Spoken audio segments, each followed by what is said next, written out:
हाय CSJMU law students, कैसे हैं आप सभी लोग। मैं हूं आपका होस्ट रमन प्रजापति एंड आप सभी लोगों का वेलकम करता हूं आपके अपने यूट्यूब चैनल लॉ डेब्यू पे। गाइस, आज की इस वीडियो में हम लोग डिस्कस करने वाले हैं बीएनएस के मोस्ट इंपॉर्टेंट टॉपिक आपके एग्जामिनेशन के लिए। बीएनएस यानी भारतीय न्याय संहिता, जो आपका पुराना आईपीसी हुआ करता था, अब आपका बीएनएस भारतीय न्याय संहिता हो चुका है। अब इसके इंपॉर्टेंट टॉपिक्स क्या हो सकते हैं आपके एलएलबी बीएलएलबी एग्जामिनेशन के लिए, ये हम लोग आज की इस वीडियो में डिस्कस करने वाले हैं। आप लोगों के काफी सारे डाउट्स आ रहे थे कि इस सब्जेक्ट को रिलेटेड कि क्या पढ़ना है क्या नहीं पढ़ना, बिकॉज अगर देखा जाए ये जो क्रिमिनल लॉज है हमारे तीनों, इसमें कुछ छोड़ने वाला तो कुछ है ही नहीं भाई। सब हर एक सेक्शन हमें इंपॉर्टेंट लगता है। फिर भी मैंने कुछ टॉपिक्स आपके लिए प्रिपेयर कर रखे हैं जहां से आपके क्वेश्चन सबसे ज्यादा बनते हैं। कहें तो सारा टॉपिक ही, पूरा सब्जेक्ट ही इंपॉर्टेंट है, बट हाँ कुछ ऐसे टॉपिक्स हैं जहां से आपके क्वेश्चंस बन सकते हैं आपके एलएलबी बीएलएलबी एग्जाम में, तो हमें उन टॉपिक्स के ऊपर ज्यादा फोकस करना है। अब देखो, मैं यहाँ पे यूनिट वाइज तो आपको बताऊंगा इस वीडियो में, साथ ही साथ आपको ये बताऊंगा कि कौन से वो ऐसे टॉपिक्स हैं जिनसे 100% मैं श्योर हूं क्वेश्चंस आएंगे एंड एक कंप्लीट ओवरव्यू देने के साथ साथ मैं ट्राई करूंगा कि कुछ मोस्ट इंपॉर्टेंट टॉपिक्स भी आपको सजेस्ट कर सकूं। तो मेरी आपसे रिक्वेस्ट रहेगी कि इस वीडियो को पूरा जरूर देखना, बिल्कुल भी स्किप मत करना। अदरवाइज अगर आप वीडियो को स्किप करते हैं तो आपके एग्जाम में जो भी होगा आप उसके खुद जिम्मेदार होंगे। मैं हमेशा यही कहता हूं कि अगर आपको इंपॉर्टेंट टॉपिक्स जानने तो मेरी पूरी वीडियो देखें ताकि आपकी अच्छे से हेल्प हो सके। मैं आपको पूरा गाइड करूंगा कि उस वीडियो में आपको क्या लिखना है क्या नहीं लिखना है उस टॉपिक के अंदर। सो देखो, ये वीडियो में स्टार्ट कर रहा हूं एंड आई नो गाइस, आपकी कंप्लेंट है कि मैं वीडियो बहुत डिले लाता हूं आप लोगों के लिए, but to be very honest guys, अभी रात के 12 बज रहे हैं दोस्तों एंड मुझे पता है वीडियो आपके लिए डिले हो रही होगी, बट ट्रस्ट मी गाइस, मैं जस्ट अभी आया हूं अपने रूम पे एंड मैं ट्रैवल कर रहा था, जस्ट अभी आया हूं, मुझे 10 मिनट्स हुए। सो मैंने फटाफट से आप लोगों के कमेंट्स वगैरह देखे यूट्यूब पे एंड मुझे रियली बहुत मोटिवेशन लगा कि मुझे अभी के भी वीडियो बनानी, तो मैं सारे काम हटा के अभी जस्ट आया हूँ एंड अभी के भी आप लोगों के लिए वीडियो शूट आउट कर रहा हूँ ताकि आपको मैं इंपॉर्टेंट टॉपिक समय से पहले उपलब्ध करा सकूं। तो चलिए आज की इस वीडियो को हम लोग स्टार्ट करते हैं। मैंने यहाँ पे अपनी बैरेट उठा रखी है भारतीय न्याय संहिता की, उसके अकॉर्डिंग मैं आपको इंपॉर्टेंट टॉपिक्स बताऊंगा। आई होप आप लोगों ने भी बैरेट अपनी उठा रखी हो। बैरेट को देखो, एक बार मैं आपको बैरेट दिखा देता हूँ कैसे हम लोग बैरेट को रीड आउट करते हैं। ये मैं आपको बैरेट दिखा रहा हूँ, आप लोग देखना स्टिकी नोट्स के यूज से हम लोग बैरेट को इस तरह से पूरा रीड आउट करते हैं। देखो, हर एक बैरेट में मेरी सारी बैरेट आपको इस तरह से मिल जाएंगी कि किस तरह से हम लोग रीड आउट करते हैं एंड क्या क्या चीज़ें इंपॉर्टेंट रहती है। सारे नोट्स में इस पर बना के रखता हूँ। तो मैं देखो स्क्रीन जल्द से जल्द तुम्हारे साथ शेयर आउट करने वाला हूँ। देखो यहाँ पे तुम्हारे सामने जो मैंने स्क्रीन ओपन कर रखी है बीएनएस के मोस्ट इंपॉर्टेंट टॉपिक की, देखो यहाँ से अब हमको क्या पढ़ना है, अब हमें देखना है एक एक टॉपिक वाइज। देखो ये आपकी जो यूनिट थी इसमें कई सारे टॉपिक्स को मैंने ऐड ऑन नहीं करा, कई सारी यूनिट्स को मैंने ऐड ऑन नहीं करा, मैंने हटा दिया। कौन कौन सी यूनिट्स को हटाया वो भी बता रहा हूँ, वो भी इंपॉर्टेंट है, क्वेश्चन वहां से भी आ सकते हैं, बट मुझे जैसा लगता है कि बहुत ज्यादा जो इंपॉर्टेंट है मैं जस्ट वही आपके सामने इंट्रोड्यूस करूंगा। तो इंट्रोड्यूस की बात आती तो इंट्रोडक्शन की बात आती। इंट्रोडक्शन में मैं क्या क्या पढ़ा जहां से हमारे लॉन्ग एंड शॉर्ट क्वेश्चन बन सकते हैं and to be very honest guys, आपके एग्जाम में 100% क्वेश्चन आने के चांसेस हैं। ओके, तो ये एक आपका इंट्रोडक्शन वाला टॉपिक है। देखो मैंने इसको यूनिट से हटा के इसको मैंने टॉपिक वाइज डिवाइड कर रहा है, क्योंकि बिकॉज अगर आप यूनिट वाइज जाओगे तो सारे बीएनएस के चैप्टर ही आपको दे दिए गए एंड इतने लेंथी हैं, इतने सारे सेक्शन हैं, बहुत ज्यादा कंफ्यूजन आपको हो सकती है। तो क्यों ना हम लोग टॉपिक की तरफ चले रादर देन हम लोग यूनिट वाइज बढ़ने की कोशिश करें। एंड इसको प्लीज क्वेश्चन आंसर फॉर्मेट में मत करना, बीएनएस को क्वेश्चन आंसर फॉर्मेट में मत करना। जो टॉपिक्स बता रहा हूँ या तो उनको गूगल से पढ़ो जाकर या यूट्यूब पे सर्च आउट करके उनको रीड आउट करो, क्वेश्चन आंसर फॉर्मेट में मत करना। अब यहाँ पे देखो क्या करना है तुम्हें, टॉपिक इंट्रोडक्शन में आपको क्या करना, ऑब्जेक्टिव करना, उद्देश्य और क्या क्या चेंजेस आए थे बीएनएस आईपीसी में, यानी बदलाव अंतर। तो देखो ये जो टॉपिक नंबर 1 और 2 है इसको मैं बहुत अच्छे से आपको बता रहा हूँ कि आपको इसमें क्या करना है। सबसे पहले आपका जो बीएनएस, ये जो भारतीय न्याय संहिता आया है, ये क्यों आया है भाई। आपका पुराना आईपीसी चल रहा था, इंडियन पेनल कोड, तो बीएनएस को लाने की क्या जरूरत पड़ गई थी, क्या ऑब्जेक्टिव था, क्या उद्देश्य का, वाई बीएनएस। ये बहुत इंपॉर्टेंट क्वेश्चन है आपके लिए। ये आपका शॉर्ट एंड लॉन्ग में से किसी ना किसी एक में आपको ये क्वेश्चन देखने को मिल सकता है। वेरी वेरी इंपॉर्टेंट टॉपिक, तो इसको आप लोग छोड़ नहीं सकते हैं, बिल्कुल भी लीव आउट नहीं कर सकते हैं। सेम इसी तरह से आपका आ जाता है डिफरेंस, आईपीसी और बीएनएस में क्या डिफरेंस था, यानी बीएनएस एंड आईपीसी में क्या क्या चेंजेस हुए। पहली चीज, हमें बीएनएस की जरूरत क्यों पड़ी एंड यहां से आपको क्वेश्चन आएगा। लेकिन जो चेंजेस की बात कर रहा हूं, जो आपके बीएनएस में न्यू प्रोविजन ऐड हुए वो ज्यादा इंपॉर्टेंट है। जो आईपीसी से हटाए गए हैं, रिपील हो गए, उनकी वैल्यू आपके एग्जाम पॉइंट ऑफ व्यू से नहीं, तो उनके ऊपर फोकस मत करना कि क्या आईपीसी से डिलीट करा गया है। लेकिन हाँ, जो नए प्रोविजन ऐड करेंगे, फॉर एग्जाम्पल आपका कम्युनिटी सर्विस आपकी एड ऑन करी गई है, आपका petty organise crime add on करा गया, आपका सेडेशन का जो लॉ था उसको हटा के टेररिस्ट एक्ट आ गया है, आपका स्नैचिंग का लॉ नया आ चुका है, स्नैचिंग की पनिशमेंट आ चुकी है, तो कई सारी ऐसी पनिशमेंट आई हैं। तो जो जो नया नया प्रोविजन आपका ऐड हुआ है बीएनएस में, ट्रस्ट मी गाइस, अगर आपने अभी तक ये करा नहीं है कर लो जाके, 100% गारंटी के साथ दे रहा हूँ, कुछ ना कुछ टॉपिक्स उसमें से बनेंगे जाके, जो मैं आपको टॉपिक्स बता रहा हूँ। आपको सबसे पहले क्या करना है कि बीएनएस क्यों आया था इसके बारे में डिटेल में लिखो जाके, एंड बीएनएस और आईपीसी में क्या क्या चेंजेस हुए हैं ये देखो जाके, and most important thing BNS में कौन कौन से नए सेक्शन ऐड हुए हैं, उन सभी सेक्शन को बहुत डिटेल में पढ़ना। उसमें से कोई ना कोई क्वेश्चन आपका शॉर्ट में या लॉन्ग में, मोस्टली मान के चलो शॉर्ट में, अगर लाइक आपका पेटी ऑर्गेनाइज क्राइम क्या होता है, स्नैचिंग क्या होता है, टेररिस्ट एक्ट आपका ये लॉन्ग में आ सकता है, एंड आपका ऑर्गेनाइज क्राइम क्या होता है, ऐसे कई सारे क्राइम्स जो आपके नए एड ऑन हुए वो आपके डायरेक्ट शॉर्ट में पूछे जा सकते हैं। To be very honest long में भी आने के चांसेस रहेंगे, तो इनको आपको बिल्कुल भी लीव आउट नहीं करना, सारे के सारे आपको देखने हैं जाके, बिल्कुल भी आप छोड़ नहीं सकते। अब इसके बाद जो हमारा टॉपिक आ रहा है, यहाँ से आपका लॉन्ग बन सकता है, अगर लॉन्ग नहीं बनता है, अगर देखो ऊपर वाले से लॉन्ग नहीं आता, ऊपर वाले से शॉर्ट होता है, तो थर्ड वाला जो पॉइंट है यहाँ से लॉन्ग आएगा, अगर यहाँ से लॉन्ग नहीं आएगा तो ऊपर वाले से भाई आएगा। ठीक, अब देखो इसमें क्या पूछ रहा है, क्राइम के बारे में, अपराध, अपराध क्या होता है। तो सबसे पहले आपको अपराध की मीनिंग पता होनी चाहिए कि भाई क्राइम होता क्या है। देखो क्राइम एंड ऑफेंस में कई जमीन आसमान का फर्क होता है। ठीक, क्राइम और ऑफेंस, एक छोटा सा आपको अगर नॉर्मल में दूं, जो भी आपके बीएनएस में दिया हुआ है, जिसकी भी आप पनिशमेंट दे रहे हैं, वो आपके ऑफेंस होंगे, वो क्राइम नहीं होंगे। देखो क्राइम, देखो क्राइम एक मॉरल क्राइम भी होता है, एक लॉ के द्वारा प्रोहिबिटेड भी तो, लेकिन ऑफेंस कब ऑफेंस बनता है? हर क्राइम एक ऑफेंस होता है या नहीं होता, बताओ? हर ऑफेंस एक क्राइम होता है, लेकिन हर क्राइम एक ऑफेंस नहीं होता। इस चीज़ को आप लोग ध्यान में रखना। फॉर एग्जांपल लेट्स से मैं आपसे कहता हूं कि क्राइम मान के चलो कि एक भिखारी था, तुमने उसको रुपए नहीं दिए, जिसके चलते उसकी डेथ हो जाती है। एक एग्जाम्पल है, इलस्ट्रेशन। हम तो वहां पे कोई तुमने क्राइम करा है, मैं मानता हूं कि तुमने क्राइम करा, एक मॉरल क्राइम करा है, एक नैतिक अपराध करा कि तुमको उसकी मदद करनी चाहिए थी, बट अगर तुमने उसकी मदद नहीं करी तो क्या तुम उसके बदले में तुमको कोई पनिशमेंट मिलेगी? क्या तुमको कोई सजा मिलेगी? नहीं मिलेगी, बिकॉज ये क्राइम है, ये एक ऑफेंस नहीं है। बट जो क्राइम, जब जब क्राइम क्या, जब जब क्राइम की पनिशमेंट लॉ के द्वारा दी जाएगी तो वो हमारा ऑफेंस बन जाएगा। अदरवाइज मैं देखो यहाँ पे कोई तुमको लेक्चर देने नहीं बैठा हूँ, बस तुमको इंपॉर्टेंट टॉपिक्स बता रहा हूँ, छोटे छोटे कॉन्सेप्ट बता रहा हूँ, जो मुझे पता है मैं बताने की कोशिश करूंगा किस तरह से डिफरेंस है। तो एक तो तुम्हें क्राइम के बारे में पढ़ लेना, ठीक। तो अब ये मत सोचना क्राइम और ऑफेंस दोनों एक चीज़ होती है, दोनों अलग अलग चीज़ें होती हैं, बहुत डिफरेंस है, ठीक।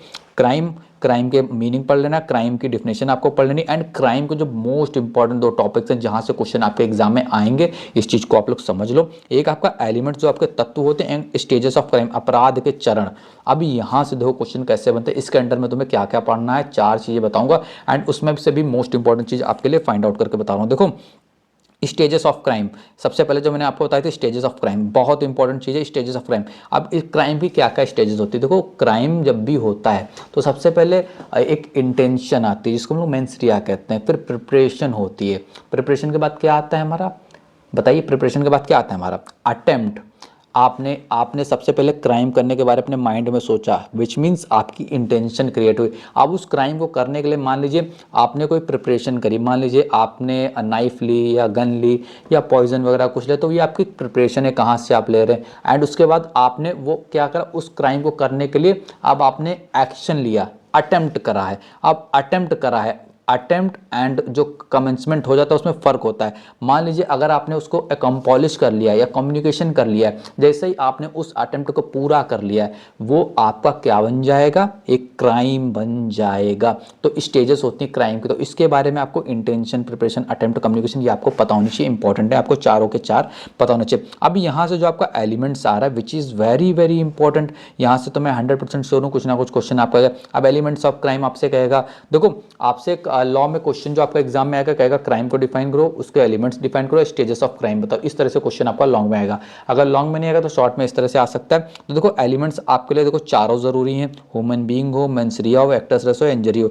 बट मान के चलो ये दो तो आपको पता होने चाहिए, मेंस रिया क्या होता है, आपराधिक मन क्या होता है, और एक्टस रेस क्या होता है, वैध कृत्य क्या होता है। इन दोनों के बिना तुम्हारा बीएनएस पढ़ना बेकार है, क्रिमिनल लॉ पढ़ना बेकार है, तो इन दोनों को जरूर कर लेना, ठीक। अब इसके बाद बढ़ते हैं अपने नेक्स्ट टॉपिक की तरफ, जो कि हमारा है ज्यूरिसडिक्शन की बात करता है, ज्यूरिसडिक्शन ऑफ बीएनएस। बीएनएस का क्षेत्र अधिकार क्या है। अगेन लॉन्ग क्वेश्चन है, लॉन्ग का आंसर आपका आ सकता है, लॉन्ग क्वेश्चन इससे बन सकता है, ठीक। अब यहाँ से हमारा जो टॉपिक आ रहा है दैट इज पनिशमेंट। तो पनिशमेंट अब अगर आपके मैं सिलेबस में देखो जाके तो ये आपकी यूनिट नंबर 4 या 5 दी गई होगी, बट मैंने इसको पहले ही आपके लिए इंट्रोड्यूस कर दिया है, बिकॉज मैं वही कहता हूँ कि मैं जो चीज़ें बता रहा हूँ अपने एक्सपीरियंस के बेस पे, अपने एनालिसिस के बेस पे आपके साथ शेयर आउट कर रहा हूँ। तो जो चीज़ें आपको बता रहा हूँ जस्ट आपको उस तरह से फॉलो करनी चाहिए। तो पनिशमेंट में आपको क्या करना है, थ्योरीज ऑफ पनिशमेंट करनी है, दंड के सिद्धांत। तो पनिशमेंट एक आपकी कौन कौन सी पनिशमेंट दी जाती है एंड आपकी थ्योरीज होती है पनिशमेंट की। तो सबसे पहले आपको पनिशमेंट की थ्योरीज पढ़नी है। अब कौन कौन सी थ्योरीज आती हैं सर, बहुत सारी होती है। एक आपकी डेटरेंट होती है, एक रेट्रीब्यूटिव होती है, हिंदी में भी मैंने साथ में लिख रखी है, एक आपकी प्रिवेंटिव होती है, एक्सप्लोरेटिव होती है, रिफॉर्मेटिव होती है, ठीक। तो इस तरह से टोटल और भी होती हैं, लेकिन बट मैंने जो मेन इंपॉर्टेंट जहाँ से आपके लिए आती है मैंने 5 यहाँ पे मेंशन कर दी। अब इन पांचों में से भी आपको अगर लगता है कि मुझे कोई 2-3 ही आनी चाहिए तो मैं आपको वो भी बता देता हूँ कहाँ से आपकी आ सकती है। एंड ये आपका शॉर्ट या लॉन्ग, मान के चलो लॉन्ग में इस बार आने के चांस हैं थ्योरीज ऑफ पनिशमेंट की, याद रखना लॉन्ग में आने के इसके चांस है, तो मिस मत करना। हो सकता है आपको लॉन्ग में क्वेश्चन देखने को मिल जाए थ्योरीज ऑफ पनिशमेंट। तो आपको मेनली अगर कुछ भी है 5 अगर नहीं प्रिपेयर कर पा रहे हो, समय कम है, तो एटलीस्ट ये डेटरेंट, रेट्रीब्यूटिव एंड इसके बाद ये आपके रिफॉर्मेटिव, ये 3 बिल्कुल भी मिस नहीं करनी है, क्योंकि अगर ये 3 अगर ये लॉन्ग में नहीं आता है तो इन तीनों में से शॉर्ट में क्वेश्चन पूछा जा सकता है कि इनको एक्सप्लेन करो, और आएंगे अगर शॉर्ट में तो इन्हीं 3 में से आएंगे, अदरवाइज लॉन्ग में आएंगे तो आपको सारी 5 के 5 तो एटलीस्ट मेंशन करनी करनी एंड आएंगी ज़रूर। ओके, तभी मैंने इसको नंबर 2 पर तवज्जो दी है, ठीक। अब इसके बाद आती है वही पनिशमेंट के अंदर कौन कौन सी पनिशमेंट हमारी होती है। तो देखो यहाँ तक पोर्शन आपका अलग है। देखो एक आपकी होती है डेथ पनिशमेंट, ठीक, कैपिटल पनिशमेंट जिसको हम लोग कहते हैं मृत्युदंड। एक इम्प्रिजमेंट फॉर लाइफ होती है। एक आती है आपकी इम्प्रिजमेंट जिसमें आपकी एक रिग्रेस होती है, एक सिंपल होती है। एक इम्प्रिजमेंट आपकी दी जाती है कठोर कारावास, एक होता है साधारण कारावास, सरल कारावास। तो ये इसके बारे में forfeiture of property, fine, community service, solitary community, यहाँ तक तो आपकी टाइप्स ऑफ पनिशमेंट होती है, यहाँ तक सिर्फ। इसके बाद एक आपकी सोलेटरी कन्फाइनमेंट होती है, जहाँ से अभी तक क्वेश्चन नहीं आया एंड आई थिंक इस बार आपको अभी तक कहीं भी सोलेटरी कन्फाइनमेंट से रिलेटेड आपका कोई क्वेश्चन नहीं पूछा गया आईपीसी में भी, बट आई थिंक इस बार आपका क्वेश्चन आपके बीएनएस एग्जाम में पूछा जा सकता है कि what is solitary confinement. And ये बड़ा क्वेश्चन है, तो आपको लॉन्ग एंड शॉर्ट के लिए इसको एटलीस्ट लॉन्ग के पर्पज से प्रिपेयर करना है। इसके 2-3 सेक्शन है बीएनएस में, तो इसको बहुत अच्छे से कंप्लीट डाउन करना। अब यहाँ से भी मैं कुछ पनिशमेंट आपको बता दे रहा हूँ। देखो पनिशमेंट से जनरली अगर आपको लॉन्ग आता है तो आपका थ्योरीज ऑफ पनिशमेंट से आता है, अदरवाइज अगर इसके अंदर भी लॉन्ग से क्वेश्चन बनेगा तो कैपिटल पनिशमेंट क्या होता है, इम्प्रिजमेंट फॉर लाइफ क्या होता है, ये दोनों बस लॉन्ग बन सकते हैं। अदरवाइज जो आपके शॉर्ट क्वेश्चन यहाँ से आते हैं वो मैं आपको बता देता हूँ। शॉर्ट क्वेश्चन आपसे पूछ लेगा इम्प्रिजमेंट फॉर लाइफ को डिफाइन कर दो, डेथ पनिशमेंट को डिफाइन कर दो, एंड मोस्ट इंपॉर्टेंट जो आपकी होती है कि इम्प्रिजमेंट, सिर्फ इम्प्रिजमेंट को डिफाइन कर दो, जिसके अंदर अगर टर्म दिखा है कि डिफाइन इम्प्रिजमेंट तो आपको वहाँ पर रिग्रेस और सिंपल को डिफाइन करना, ना कि इम्प्रिजमेंट फॉर लाइफ। अगर इम्प्रिजमेंट फॉर लाइफ लिखा तभी आपको इम्प्रिजमेंट फॉर लाइफ डिफाइन करना। कई बार आपसे क्वेश्चन कह देगा शॉर्ट में कि रिग्रेस इंप्रिजमेंट को डिफाइन कर दो, कई बार आपसे कह देगा कि सिंपल इंप्रिजमेंट को डिफाइन कर दो, तो इस चीज को ध्यान रखना। बाकी फॉरफिच ऑफ प्रॉपर्टी, फाइन इतना नहीं पूछा जाता, बट ये कम्युनिटी सर्विस जो इस बार आपकी न्यू एड ऑन हुई है आपके बीएनएस में, आईपीसी में नहीं थी, इससे आपका क्वेश्चन आ सकता है कम्युनिटी सर्विस से, तो इसको आप लोग ध्यान जरूर रखना। ओके, अब इसके बाद कुछ डिफिनेशन है। देखो डिफिनेशन तो आपके बीएनएस में 39 टोटल डिफिनेशंस दी हुई है, 39 डिफिनेशंस दी गई हैं, यस राइट। मैंने बहुत मुश्किल से मैंने इसमें से कुछ मोस्ट इंपॉर्टेंट निकाली, एंड हो सकता है कि कुछ ऐसी भी हों जो मैं बताऊं वो ना भी वो उसके अकॉर्डिंग ना आए, एंड हो सकता है कि कुछ उसमें से जो मैंने लिखी इसमें से ना के कोई और भी आ जाए, क्योंकि इतनी सारी डिफिनेशन से पॉसिबल नहीं कि मैं आपको सारी बताऊं एंड आप सारी एक दिन में पढ़ पाएँ। तो देखो कुछ जो मोस्ट इंपॉर्टेंट मेरे अकॉर्डिंग मुझे लगी मैं आपका शेयर आउट करने की कोशिश करूँगा। एक आपकी काउंटर फिट की मुझे इंपॉर्टेंट लगती है, दूसरा मुझे हार्बर की शरण की इंपॉर्टेंट लगती है, फ्रॉडुलेंट की मुझे इंपॉर्टेंट लगती है, डॉक्यूमेंट भी इंपॉर्टेंट है बट इतनी नहीं मुझे लगती है। आप लोग अगर आप सामने हो तो सारी कर लेना जो जो इसमें दिख रही हो। फिलहाल में जो मेन मुझे लगती है बहुत इंपॉर्टेंट मैं बता रहा हूँ, injury, offence, reason to believe, voluntarily, wrongful gain, wrongful loss, इतनी तो एटलीस्ट आपको डिफिनेशन करनी ही करनी है। इनमें से कुछ ना कुछ आ जानी चाहिए, मुझे ऐसा लगता है। अब इसके बाद बढ़ते हैं नेक्स्ट टॉपिक की तरफ। हमारा क्या है, अब यहाँ से आपके आते हैं भाई शॉर्ट और लॉन्ग क्वेश्चन भर भर के। एक्सेप्शंस हैं ये आपके, जनरल डिफेंस कह सकते हैं या जनरल एक्सेप्शंस इनको कह सकते हैं। इंपॉर्टेंट चैप्टर है आपके बीएनएस के लिए, तो इसमें से अब आपको क्या पढ़ना है मैं आपको बता देता हूँ। तो देखो सबसे पहले यहाँ पे आपको पढ़ना है मिस्टेक ऑफ फैक्ट क्या होता है। इसी के साथ में मैंने यहाँ पे मेंशन करना भूल गया, यहाँ पे आप लोग लिखना mistake of law. Mistake of fact and mistake of law, इस चीज़ को पढ़ लेना जाके। Mistake of fact and mistake of law, यहाँ से आपका लॉन्ग क्वेश्चन भी बन सकता है, शॉर्ट क्वेश्चन भी बन सकता है, एंड दोनों के बीच में क्या डिफरेंस अंतर होता है ये क्वेश्चन भी बन सकता है। तो मिस्टेक ऑफ फैक्ट को बिल्कुल भी आप अवॉइड नहीं कर सकते हैं। It is a very very important topic. कब आपको जनरल एक्सेप्शंस मिलता है, यहाँ पे ये बताया जा रहा है, कहा जा रहा है कि अगर आप कोई भी एक्ट कोई भी एक्ट कर रहे हैं, गुड इंटेंशन से कर रहे हैं, गुड फेथ में कर रहे हैं, एंड जो कर रहे हैं उस समय आप जो काम कर रहे हैं वो मिस्टेक ऑफ फैक्ट के थ्रू कर रहे हैं, तो आप जो ऑफेंस कर रहे हैं वो ऑफेंस नहीं माना जाएगा, आपका जनरल एक्सेप्शंस में आ जाता है। बट वहीं पे अगर आप मिस्टेक ऑफ लॉ कर रहे हैं एंड आपका गुड इंटेंशन या बैड इंटेंशन हमें फर्क नहीं पड़ेगा, अगर आप मिस्टेक ऑफ लॉ कर रहे हैं तो आपका क्राइम माना जाएगा, आपको जनरल एक्सेप्शंस में नहीं माना जाएगा। ठीक, तो यहाँ पे एक चीज़ कही जा रही, इसको इंपॉर्टेंट आपको कर लेना। गुड फेथ तो अगेन यार बहुत इंपॉर्टेंट टॉपिक है, बट आपका शॉर्ट में आ सकता है, बट मुझे नहीं लगता लॉन्ग में आने के चांसेस हैं गुड फेथ के। गुड फेथ क्योंकि एक ऐसा कोई टर्म है जो एक जगह इतना सा देखो, हर एक लॉ में कहीं भी देखो जाके बीएनएस में हर जगह गुड फेथ जितने भी एक्सेप्शंस पढ़ेंगे तो आएगा। तो गुड फेथ क्या होता है बस इसके बारे में पढ़ लेना, आंसर के रिगार्डिंग इसका मत सोचना कि इसके रिगार्डिंग आंसर है। सेम ऐसे एक्सीडेंट मुझे नहीं लगता पूछा जाएगा। इंटॉक्सिकेशन आपका शॉर्ट में आ सकता है, ये इंपॉर्टेंट टॉपिक है, इसको आप लोग देख लेना शॉर्ट के पर्पज से। कंसेंट तो आप लोग लिख ही लेंगे, नेसेसिटी भी देख लेंगे, इंसैनिटी एंड प्राइवेट डिफेंस। अब यहाँ पे मैंने प्राइवेट डिफेंस को सिर्फ मैंने यहाँ पे सिर्फ हेडिंग के नाम के लिए लिख दी, इसके 4 से 5 सेक्शन है प्राइवेट डिफेंस के, मैं आपको रीड आउट कर दे रहा हूँ। प्राइवेट डिफेंस के लिए आपको करना ही करना है। देखो सेक्शन 34 से आपके कहाँ तक दिए हैं, सेक्शन 44 तक प्राइवेट डिफेंस आपके दिए बीएनएस में, सेक्शन 34 से सेक्शन 44 तक प्राइवेट डिफेंस दिए हैं, एंड यहाँ से आपके लॉन्ग क्वेश्चन बहुत ज़्यादा बनने के चांसेस रहते हैं। तो ये याद रखना, प्राइवेट डिफेंस को छोड़ नहीं सकते हो, इसको 100% करके जाना। इस टॉपिक में से आपको mistake of fact, mistake of law and private defence ये आपको करके जाना, बहुत इंपॉर्टेंट टॉपिक है, बिल्कुल भी लीव नहीं कर सकते हैं आप लोग, इसको बिल्कुल प्लीज़ मत लीव करना यहाँ से क्वेश्चन। अब यहाँ से आपके लॉन्ग क्वेश्चन बनते हैं जो मैं आपको बताने जा रहा हूँ। क्रिमिनल लाइबिलिटी, आपराधिक दायित्व क्या होता है। क्रिमिनल लाइबिलिटी से बारे में अगेन आपसे लॉन्ग क्वेश्चन कर देगा, डिफाइन क्रिमिनल लाइबिलिटी क्या होता है एंड इसके अंदर में जो भी चीज़ें आती हैं। तो यहाँ पे देखो, एक आपकी क्रिमिनल लाइबिलिटी में एक आपकी इंडिविजुअल लाइबिलिटी होती है, एक आपकी जॉइंट लाइबिलिटी होती है। अब इंडिविजुअल और जॉइंट लाइबिलिटी आपकी आती है लॉन्ग में, एंड इंपॉर्टेंटली कई बार आपसे जॉइंट लाइबिलिटी जो आपसे शॉर्ट में भी पूछी जा सकती है। ठीक, तो इस चीज़ को याद रखना, बहुत इंपॉर्टेंट है, इसको बिल्कुल छोड़ना मत, बिल्कुल छोड़ना मत। इसके बाद आपकी 2 लाइबिलिटी हो जाती है, एक आपकी कंस्ट्रक्टिव लाइबिलिटी आती है, एक आपकी वाइकरस लाइबिलिटी आती है। तो यहाँ से क्वेश्चन बन सकते हैं। एंड एक आपका शॉर्ट में आ सकता है कॉमन इंटेंशन कॉमन ऑब्जेक्ट क्या होता है, सामान्य आशय सामान्य उद्देश्य क्या होता है। अब यहाँ से कुछ आपके शॉर्ट बन सकते हैं। देखो एक आपका इंचुएट क्राइम है, आपका अपूर्ण अपराध एंड अटेम्प्ट, ये भी इससे शॉर्ट बन सकता है। क्रिमिनल कॉन्स्पिरेसी से शॉर्ट बन सकता है। बट ये अबेटमेंट जो आपका उकसाना है, it is a very very important topic. यहाँ से आपका लॉन्ग क्वेश्चन या शॉर्ट क्वेश्चन बन सकता है। And to be very honest, मान के चलो अबेटमेंट से एक लॉन्ग क्वेश्चन आने के पूरे चांस हैं आपके एग्जामिनेशन में। तो अबेटमेंट वाले टॉपिक को लॉन्ग के पॉइंट ऑफ व्यू से तैयार करना। ठीक, इतना मैं आपको बता रहा हूँ। अब यहाँ से हमारे ऑफेंसेस स्टार्ट हो गए। अगेन बहुत सारे ऑफेंसेस हैं, तो यार कौन कौन से ऑफेंसेस पढ़ेंगे, मैं ट्राई करूंगा कि आपको जो मोस्ट इंपॉर्टेंट है बस मैं आपको वो बताऊं, बिकॉज टाइम इतना नहीं होगा आपके पास, मैं सही से जानता हूं।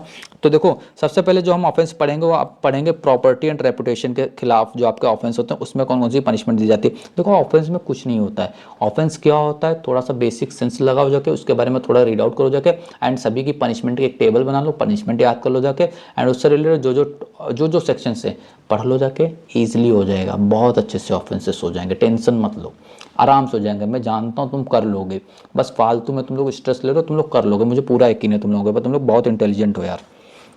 अब यहाँ पे आता है सबसे पहले जो ऑफेंस आता है वो होता है थेफ्ट, चोरी क्या होती है, एक्सट्रॉशन उत्पादन क्या होता है, रॉबरी क्या होती है, डकैती क्या होती है। अब देखो ये 4 टर्म है, ये एक स्टेजेस के ऊपर होते हैं, पहले थेफ्ट, एक्सटॉर्शन, फिर रॉबरी, फिर डकैती। तो एक स्टेज है, एक स्टेज, फिर उसके बाद पहले थेफ्ट, फिर एक्सटॉर्शन करोगे, फिर उसके बाद रॉबरी, फिर डकैती। तो यानी कि एक स्टेज होती है, एक स्टेज चोरी की, उसमें डकैती बन जाती है, फिर ऐसा बन जाती है ऐसे। तो ये स्टेज एक फॉलो हो रही है, तो इसको चारों को आपको करना है, ये चारों करने हैं। अगर एक भी से इसमें से मिस हुआ तो सारे बर्बाद हैं, तो ये चारों आपको करने हैं। अब इसके अंदर से और कौन से क्वेश्चन आप कर सकते हैं, इसके अंदर से कौन किस तरह से क्वेश्चन पूछ सकते हैं। देखो आपसे इसेंशियल इंग्रेडिएंट्स पूछ लेगा, किससे, थेफ्ट, रॉबरी, डकैती के। यहाँ से कहेगा कि भाई चोरी को चोरी होने के लिए क्या आवश्यक तत्व इंपॉर्टेंट है वो बताओ, रॉबरी होने के लिए, रॉबरी बनने के लिए क्या क्या इसेंशियल इंग्रेडिएंट इंपॉर्टेंट है वो बताओ, डकैती को डकैती बनने के लिए क्या क्या इसेंशियल इंग्रेडिएंट इंपॉर्टेंट है ये बताओ। तो यहाँ से आपका लॉन्ग क्वेश्चन आपका आ सकता है, ये आपको छोड़ना बनाने। फिर यहाँ से 2 क्वेश्चन बहुत इंपॉर्टेंट है, अगर लॉन्ग में आपका थेफ्ट या रॉबरी आता तो यहाँ से आपके क्वेश्चन आ सकते हैं कि कब थेफ्ट रॉबरी बनती है, चोरी कब लूट हो जाती है। पहले आपने थेफ्ट पढ़ा, तभी मैंने कहा था इस सारे 4 का टॉपिक मैंने आपको थेफ्ट, एक्सटॉर्शन, रॉबरी, डकैती, तभी मैंने आपको कंप्लीट करने के लिए बताया था। तो इसको आपको कंप्लीट करना है, कब थेफ्ट आपकी रॉबरी बन जाएगी एंड कब रॉबरी आपकी डकैती में कंप्लीट हो जाएगी। तो लूट कब डकैती, चोरी कब लूट हो जाती एंड लूट कब डकैती हो जाती। ये question again very very important and ये आप एक्सपेक्ट कर सकते हैं कि आपके लॉन्ग में क्वेश्चन आ सकते हैं इस बार एग्जाम में। तो इनको छोड़ के मत जाना, बहुत छोटे छोटे से पॉइंट हैं, इनको अच्छे से समझ लेना, आराम से ईजिली समझ जाओगे। अपनी लैंग्वेज में समझने की कोशिश करना, बिकॉज अब समय तुम्हारे पास नहीं है कि तुम बेयरट उठा के तुम पढ़ने बैठ जाओ, ठीक। तो अब तुम 1-2 दिन में बेयरट को नहीं पढ़ सकते, इस चीज़ को फोकस करना। जो टॉपिक्स बता रहा हूँ जस्ट जाओ गूगल, AI या यूट्यूब कहीं भी सर्च आउट करो, आराम से पढ़ो जाके जितना मैं बता रहा हूँ। भाई क्वेश्चन बैंक से मत पढ़ना, नंबर नहीं अच्छे आएंगे, इनसे पढ़ो जिनसे मैं बता रहा हूँ। इसके बाद भी देखो यार कुछ टॉपिक्स हैं, जैसे आपका चीटिंग है, चीटिंग बाय पर्सोनेंस से अगर तुम्हारे पास टाइम बचे तो इन दोनों को करना। मिसशेप का आप आ सकता है, काउंटर फिटिंग मैंने अगेन आपको बता ही दिया था। स्नैचिंग आप लोग जरूर कर लेना, स्नैचिंग, झपटमारी एंड अनलॉफुल असेंबली, ये जरूर दोनों कर लेना, बिकॉज इंपॉर्टेंट है, नया ऐड हुए हैं आपके। स्नैचिंग वाला आपका नया ऐड हुआ है, अनलॉफुल असेंबली तो पहले भी था, तो ये कर लेना। अब इसके बाद ह्यूमन बॉडी से क्वेश्चंस, ये यूनिट से कहीं से भी कोई भी क्वेश्चन आपका लॉन्ग में आ सकता है एंड शॉर्ट में भी आ सकता है, बहुत इंपॉर्टेंट यूनिट है आपके लिए। वही बात है ना, बीएनएस में क्या क्या छुड़वाया जाए, फिर भी मैंने बहुत सारी चीज़ें छुड़वा दी हैं, अभी आपको मैं बताऊंगा क्या क्या चीज़ें मैंने आपके लिए छुड़वा दी हैं, जो बहुत इंपॉर्टेंट टॉपिक्स है जहाँ से क्वेश्चन बन ही सकते हैं एंड जितना हमारे एग्जाम के लिए सफिशिएंट है मैंने उतनी कवर अप करने की पूरी कोशिश करी। वीडियो देखो थोड़ी बड़ी हो रही होगी, 20-25 मिनट की, 30 मिनट की हो जाएगी, बट अगेन थोड़ा सा टाइम इन्वेस्ट करना पड़ता है जब हमें गाइड करने वाला कोई कॉलेज वगैरह में नहीं मिलता है। तो चलो देखते हैं कौन कौन सी चीज़ें हमें पढ़नी है यहाँ पे। एक तो हमें ग्रीवियस हर्ट और सिंपल हर्ट, गंभीर उपाधि और साधारण उपाधि, और इन दोनों के बीच में डिफरेंस। ग्रीवियस हर्ट क्या होता है, सिंपल हर्ट क्या होता है, एंड इन दोनों के बीच में डिफरेंस जरूर पढ़ लेना। क्या क्या चेंज, कब सिंपल हर्ट ग्रीवियस हर्ट बन जाता है एंड कौन सा ग्रीवियस हर्ट सिंपल हर्ट नहीं होता है।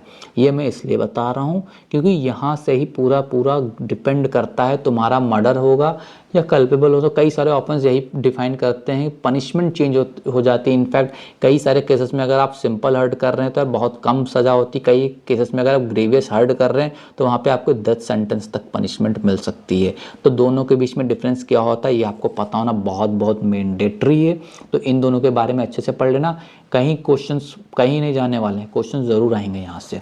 ग्रीवियस हर्ट, सिंपल हर्ट से क्वेश्चन जरूर आएंगे, मान के चलो 100% देखने को मिल सकते हैं, ठीक। अब इसके बाद आपका एक बहुत इंपॉर्टेंट टॉपिक, अब जितने टॉपिक्स आ रहे हैं वेरी वेरी इंपॉर्टेंट, यहाँ से क्वेश्चंस अगर नहीं बनते हैं तो मैं पूछूंगा एग्जामिनर से, आपके एग्जामिनर से, कि क्यों क्वेश्चन आपने पुटअप नहीं करे यहाँ से। मैं मानता हूँ अगर यहाँ से क्वेश्चन पुटअप नहीं कर रहे हैं तो जस्टिस नहीं कर रहे हैं लॉ स्टूडेंट्स के साथ में, मुझे ऐसा लगता है यहाँ से क्वेश्चन जरूर पुटअप होना चाहिए। एक आपका मर्डर क्या होता है, हत्या क्या होता है, दूसरा आपका कल्पेबल होमोसाइड, आपराधिक मानववध क्या होता है। ये 2 चीज पहले आपको पढ़ना क्या है, देखो यहाँ पे मैंने कुछ भी लिखा हो, सबसे पहले आप पढ़ेंगे कल्पेबल होमोसाइड क्या होता है, फिर आप पढ़ेंगे मर्डर क्या होता है, फिर कल्पेबल होमोसाइड और मर्डर के बीच में क्या क्या डिफरेंसेस होते हैं ये पढ़ेंगे आप, ठीक। बहुत इंपॉर्टेंट है, जब तक ये 3 नहीं पढ़ोगे कॉन्सेप्ट क्लियर नहीं होगा। पहले कल्पेबल होमोसाइड, फिर मर्डर, फिर इन दोनों के बीच में डिफरेंस। अब यहाँ से मैं बताता हूँ तुम्हें इसके बाद क्या पढ़ना है। Culpable homicide amount to murder, या कब हत्या की कोटि में आता है, when it does not amount to murder, या कब हत्या की कोटि में नहीं है। तो देखो कल्पेबल होमोसाइड पढ़ा, मर्डर पढ़ा एंड दोनों के बीच में डिफरेंस पढ़ा। अब आपको ये पढ़ना है कि कल्पेबल होमोसाइड कब मर्डर बन जाता है एंड कब कल्पेबल होमोसाइड मर्डर की श्रेणी में नहीं आता है। ये टॉपिक पढ़ के जाना, इस बार लॉन्ग में आपको क्वेश्चन देखने को मिल सकता है। मुझे लगता है अगर मैं एग्जामिनर होता तो ये क्वेश्चन आपसे जरूर पूछता, बिकॉज हर एक स्टेट जुडिशरी एग्जाम में टॉपिक बहुत ज़्यादा रिलेवेंट है एंड बहुत कन्फ्यूजिंग टॉपिक है। इसको अगर आप ध्यान से नहीं पढ़ोगे तो बहुत कन्फ्यूजन होती है एंड यहाँ से ये एग्जामिनर्स का फेवरेट टॉपिक है। इनफैक्ट जुडिशरी एग्जाम अब ले लो आप, एपीओ, किसी भी लॉ के फील्ड में कोई भी गवर्नमेंट एग्जाम क्रैक करने जा रहे हो यहाँ से बहुत क्वेश्चंस आपके आते हैं। अब यहाँ पे इसके बाद आपका आ रहा है किडनैपिंग, अपहरण, अपहरण के कितने प्रकार होते हैं, एब्डक्शन, एब्डक्शन के कितने टाइप्स होते हैं देख लेना, एंड मोस्ट इंपॉर्टेंट किडनैपिंग और एब्डक्शन के बीच में डिफरेंस जरूर देख लेना। ये लॉन्ग क्वेश्चन का टॉपिक है, अगर लॉन्ग नहीं आएगा तो शॉर्ट तो इन दोनों से 100% आएगा। जो टॉपिक्स बता रहा हूँ बहुत इंपॉर्टेंट टॉपिक्स बता रहा हूँ। रॉन्गफुल रिस्ट्रेन क्या होती है, रॉन्गफुल कन्फाइनमेंट क्या होती है, दोनों के बीच में डिफरेंस पढ़ लेना। इसके बाद क्रिमिनल फोर्स क्या होता है, अगेन पढ़ना चाहो तो पढ़ लो, ज़्यादा कुछ मैं सजेस्ट नहीं करूँगा। ऑर्गेनाइज क्राइम, पेटी ऑर्गेनाइज क्राइम जरूर कर लेना, ये इंपॉर्टेंट है। एंड इसके बाद आपका जो असॉल्ट, ये भाई ये तीनों करके जाना, इनसे क्वेश्चन आपके बन सकते हैं। Petty organise crime, terrorist act and assault, important topic है, इनको देख लेना। अगर असॉल्ट भी एक बार ना कर पाओ तो एटलीस्ट इन दोनों को तो जरूर देख लेना, पेटी ऑर्गेनाइज क्राइम और टेररिस्ट एक्ट जरूर से जरूर देख लेना, ठीक।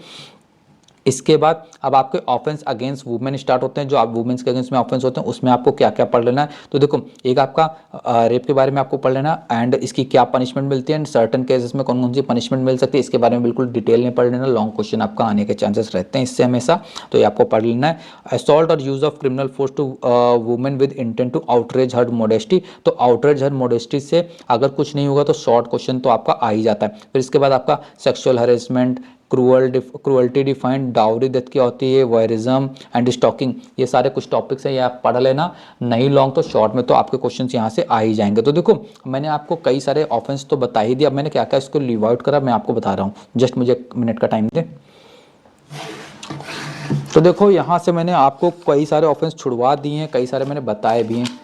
मैं जस्ट आपको बता देता हूँ। देखो, मैंने यहाँ पे ऑफेंस अगेंस्ट स्टेट आपको छुड़वा दिया है, ठीक। मैंने वो नहीं बताया, मैं आपको बताना चाह रहा था, मेरा बहुत मन था, वहाँ से क्वेश्चन आपके बन सकते हैं। अबेटमेंट वाले थोड़ा बहुत बताया मैंने, बहुत सारी चीज़ें मेरे से छूट गई, मैं क्या करूँ, मेरे पास कोई चांस नहीं। करेंसी वाला टॉपिक आपका हो गया, army, navy, air force and offence against election वाला, पब्लिक ट्रांक्विलिटी से चलो 1-2 क्वेश्चन मैंने ले भी लिए, पब्लिक सर्वेंट के अगेंस्ट में, और authority of public servant, offence against public justice and कई सारे टॉपिक्स मैंने मुझे छोड़ने पड़े, बट मैं छोड़ना नहीं चाहता था, बट क्या करूँ, सब नहीं बता सकता हूँ आप लोगों को, ट्राई टू अंडरस्टैंड। चलिए इस टॉपिक्स को पढ़ते हैं। एंड यार देखो यार, 12 बजे के टाइम मैंने वीडियो रिकॉर्ड कर रहा हूँ, तुम्हें हो सकता है ये रात के 12:30-1 बजे तक ये वीडियो मैं पोस्ट कर पाऊँगा, तो समय लग रहा है। वीडियो कैसी लग रही है, आपको हेल्प हो रही है नहीं हो रही, प्लीज़ यार कमेंट करा करो। तुम लोगों की कमेंट देख कर मुझे मन होता है कि और वीडियो बनाऊँ, आप लोगों ने कमेंट करा तभी मैं इतने कहीं वीडियो शूट आउट कर रहा हूँ, अदरवाइज वीडियो शूट आउट नहीं होती। तो प्लीज़ यार बताना वीडियो आपको कैसी लगी। थैंक यू सो मच दोस्तों, वीडियो देखने के लिए बहुत बहुत धन्यवाद। एंड प्लीज़ एक चीज़ की बस हेल्प करना, देखो CSJMU से रिलेटेड, आपको LLB BLLB से रिलेटेड जो भी अपडेट्स हो रही हैं सिर्फ इस चैनल पे आपको मिल रही और कहीं नहीं मिल रही, तो एक छोटा सा काम कर दिया करो यार, इस वीडियो को ज़्यादा से ज़्यादा लोगों को शेयर तो करो। एंड इस चैनल को एक लार्ज चैनल हम लोग बनाते हैं ताकि कोई चैनल एटलीस्ट आपके यूनिवर्सिटी की, आपकी हक की बात कर सके। तो फटाफट से दोस्तों इस वीडियो को अपने फ्रेंड्स के साथ, जो भी आपके ग्रुप्स हैं कॉलेज के, वहाँ पे ज़्यादा से ज़्यादा स्टूडेंट का इस वीडियो को शेयर जरूर करना। धन्यवाद, वीडियो देखने के लिए बहुत बहुत धन्यवाद। आप सभी लोगों को best of luck for your examination.